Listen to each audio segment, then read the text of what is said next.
Okay, so here's what happened. 3 months ago, I was let go from my dream job. And I thought this video was going to be about just that. Turns out it's about everything that happened afterwards.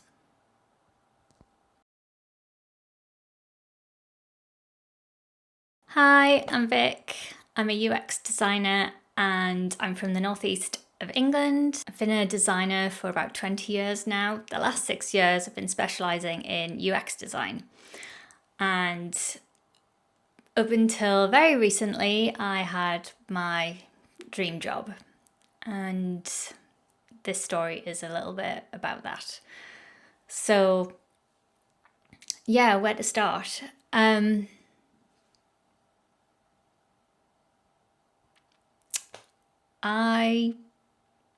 I had my dream job. I worked remote, freelance. I was the only UX designer on the team, a team that I loved. I loved working for the company, the ethos, their brand values. I loved the work that they did. I loved the product, and I liked what it meant. The work had so much meaning. I saw it making a difference. I saw what I did making a difference, and I was gutted when it ended.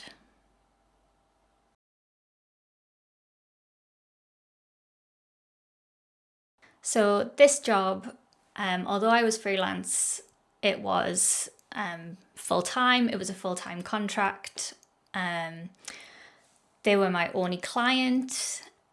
Many years ago, I did have a few other clients, but this one was always my main one, and the role just grew so that it became my only one. And I know that's a bit all eggs in one basket, but would I do that again?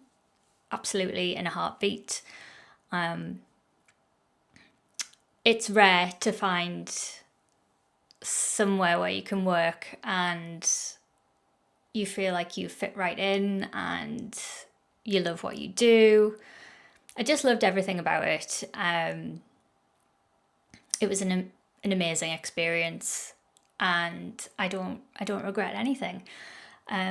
It's just one of those things in business, in life. Sometimes things do have to come to an end, and I understand there's no hard feelings or anything like that. It's just, I guess, the state of the industry right now. There's a lot of really tough things going on. There's layoffs happening around the world. Big shifts are happening with technology and AI, and that was definitely all thrown into the mix. But it is what it is. And yeah, I guess I'm still processing, I think. What else can I say? It's hard when something so meaningful and so important does come to an end. And it felt like more than just a job. It was the thing that I did every day. It was the thing that I did. And yeah, it's hard. So if you've gone through something like this, or you're going through something like this right now, just know that I'm right there with you. It sucks.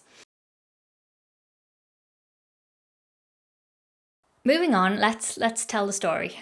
Funnily enough, I'm the type who presumes that every impromptu meeting or request for a quick chat is going to be the end. Like, that's it, I'm getting fired. This is the end. It never is. That's just what my brain says it is. And the odd thing, the ironic thing was when I got the invite for this impromptu chat, I didn't think, oh, I'm being fired. and I was.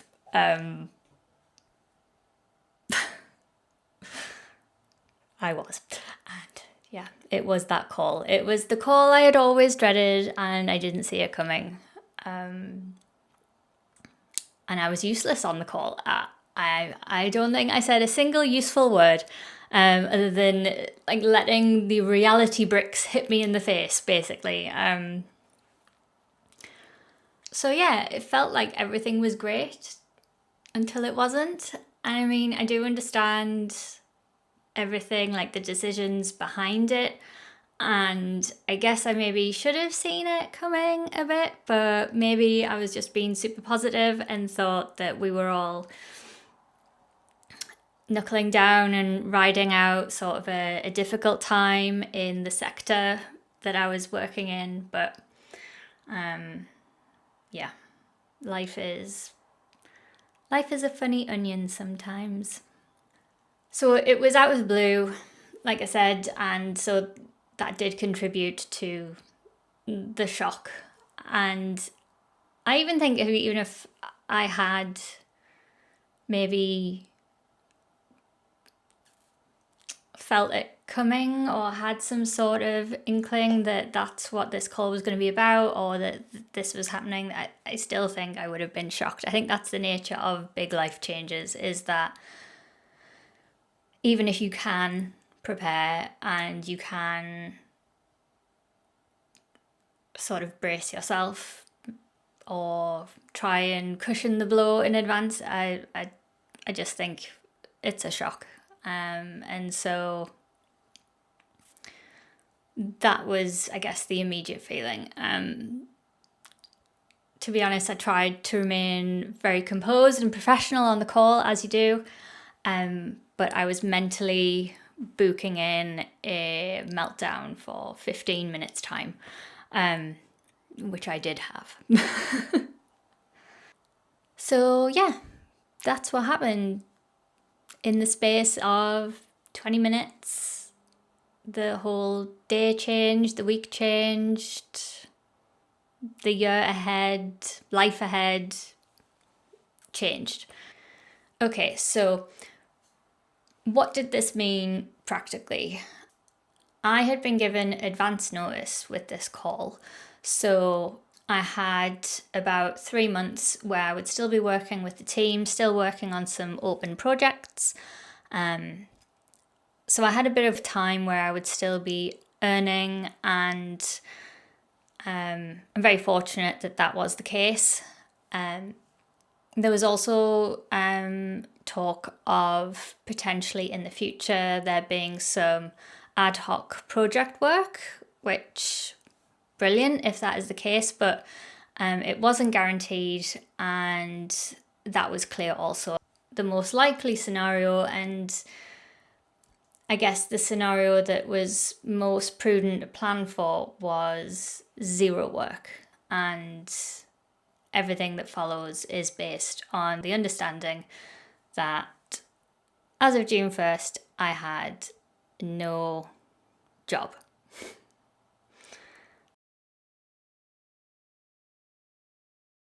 After the call ended and I had my scheduled meltdown. Actually, no, I didn't have my scheduled meltdown.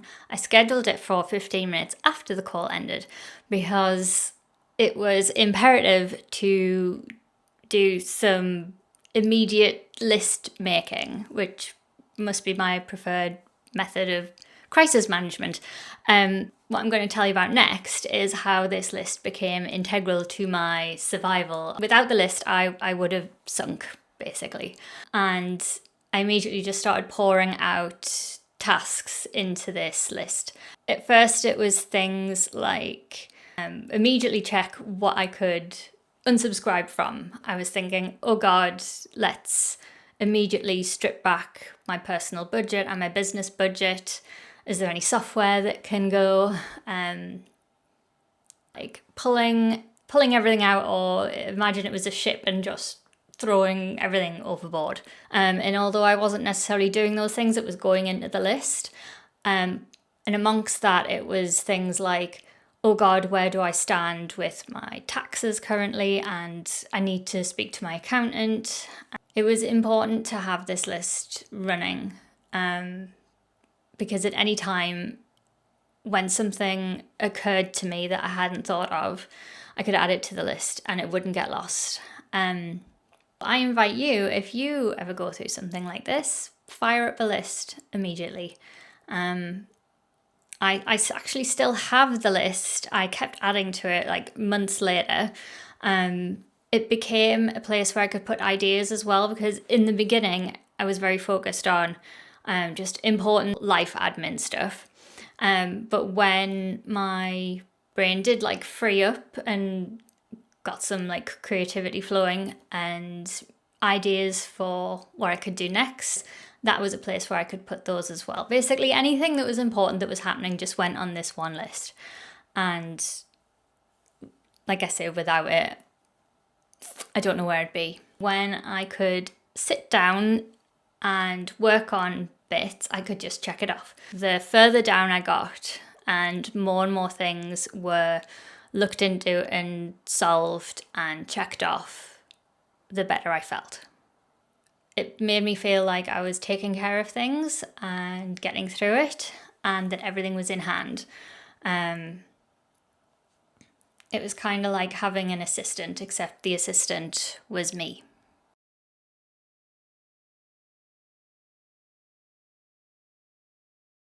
This was the time in the process where it was time to get finances in order. And so I made a fresh budget. I actually made two. I made one for the next 3 months, which was kind of like normal income. And I made a projected budget for what would happen after June 1st. And that was kind of like a minimal survival budget. So it was like after everything had been pulled out, what was the minimum I needed to run my life at a minimum and my business. I figured out how long I had where I would be okay if nothing came in as like a worst case scenario, and having a clear picture of everything that I had to pay for in the coming months would be paid for, and that I had some time to figure things out. That was a good point to land at. I definitely wasn't a completely happy bunny, but it was better than immediately after the phone call where it's just a lot of questions like, what am I going to do? Help. So after I'd got my finances in order like that, I felt in a much better position and I could focus on other things, next step things.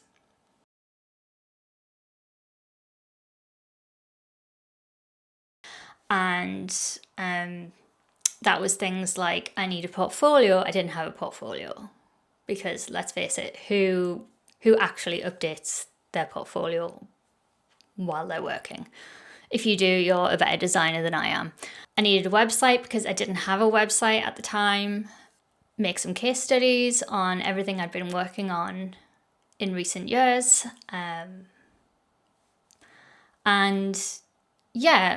Ideas of what I could do next, where I would find new clients. I was thinking that I could take on some mentoring students. I did start to make plans and moves forward in that respect. Mostly planning. I did start writing a lot of the website, and I was just chipping away at it as much as I could because I was working a lot on the projects I was finishing off, and they came first.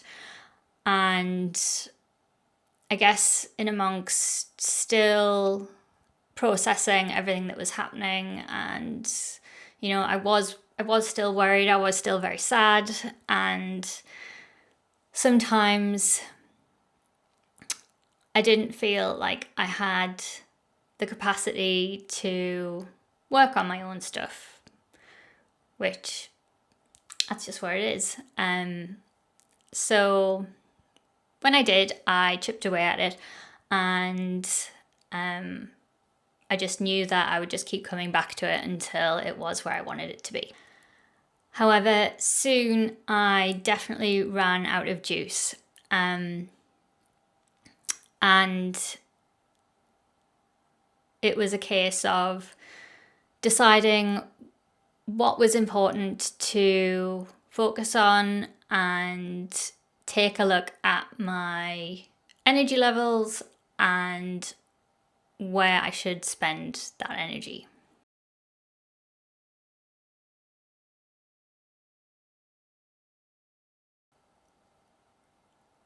I guess what was draining me a lot was the uncertainty, for sure, but also I was feeling the shifts more personally in the industry, namely AI. It felt like, I don't know if it was the case, it felt like a few weeks after this had all happened, that every 3 days something new was coming out with AI. The major engines were dropping new capabilities and new tools. And I felt like every time I went on social media that there was a new campaign for something new that AI could do. It felt like a personal attack. It felt at the time like AI can do your job. AI is coming for your job. AI can do everything you can do, but better. Times 10 every 3 days. And every time I saw something, I was worrying, and I think it was putting me off. It made me question if what I was doing was right. It made me think, should I even continue with UX design? Is this what I want to do? Is this the right thing to do? Is this a time where I should stop and rethink? And I did think, if I'm not going to be a designer anymore, what am I going to do? And I didn't have the answer to that. But I did keep coming back to this question of what should I be doing next?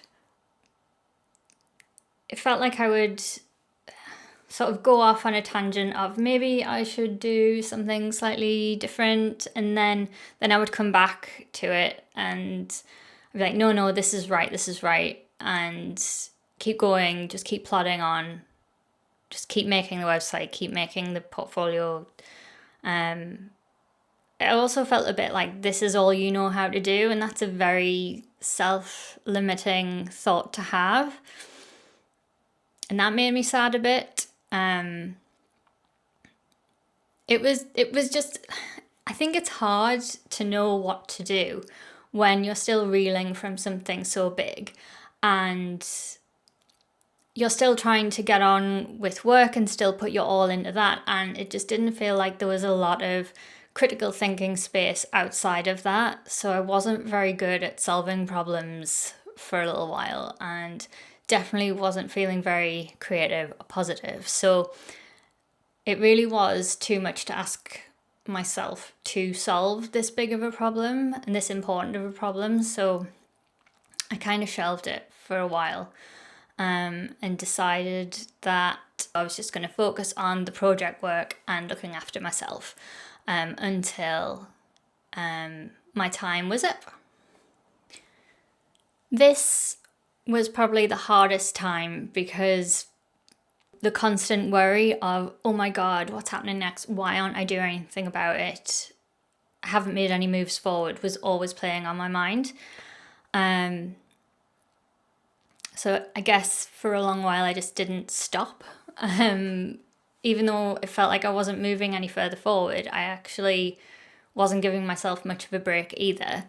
It felt like a grind, and all of this while still trying to be professional and shipping good work and still working to the standard that I expected of myself and that I knew my client expected of me. Yeah, it was a lot.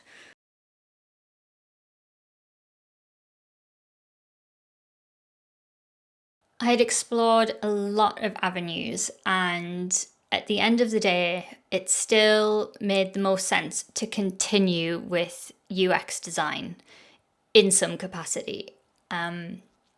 It's where I've got a lot of experience. It's where I've built a lot of skills, and to completely throw that away and start along a different path it wasn't that it felt wasteful, it felt like I would very much be starting from scratch. And that didn't make sense considering everything I had built, especially over the last 6 years. And so I wanted to honour that instead of just steam ahead in a completely different direction. This is when everything started to come back online, and I was thinking a lot clearer, a lot more creatively about what I could do next. Not only what this next chapter looked like, but what the rest of my career might look like as well. I took it as a time to not just solve the immediate problem of not having a job and what I was going to do next, but also what the next 10, 20 years, whatever might look like. And I don't think I would have done that unless this had happened. So when they talk about like things happen for a reason, maybe this needed to happen because I hadn't been having those conversations with myself previously, and they had always been in the back of my mind. But yeah, I was thinking along those lines.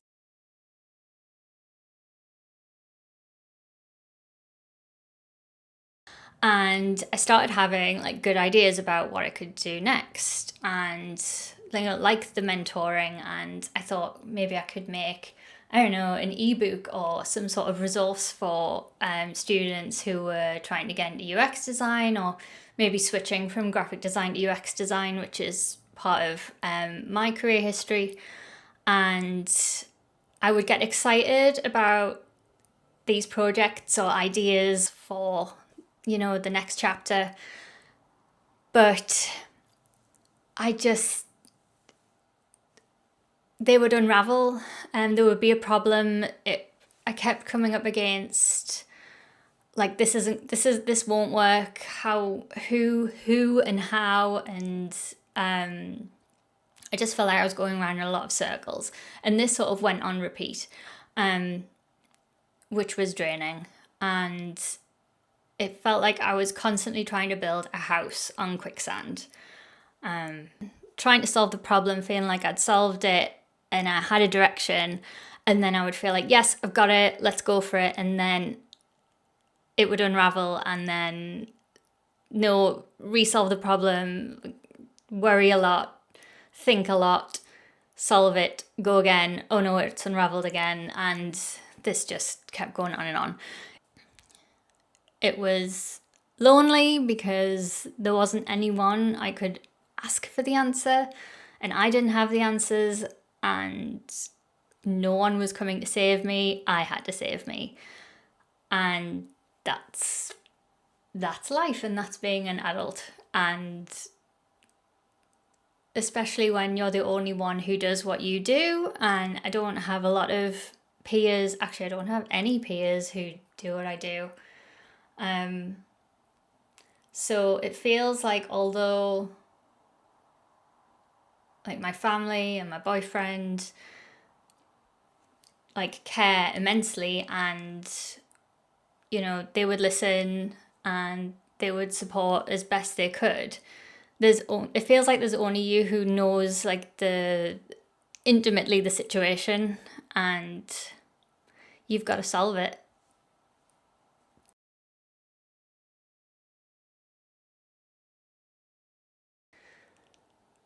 There was one particularly low point where I had harassed the hell out of ChatGPT to the point where I was convinced it was going to disown me. It didn't have the answers. No one I knew had the answers. I didn't have the answer. There was none to be had. But one thing that I did know is that I have always figured things out. I trusted that I could figure this out. And then I thought, I should document this.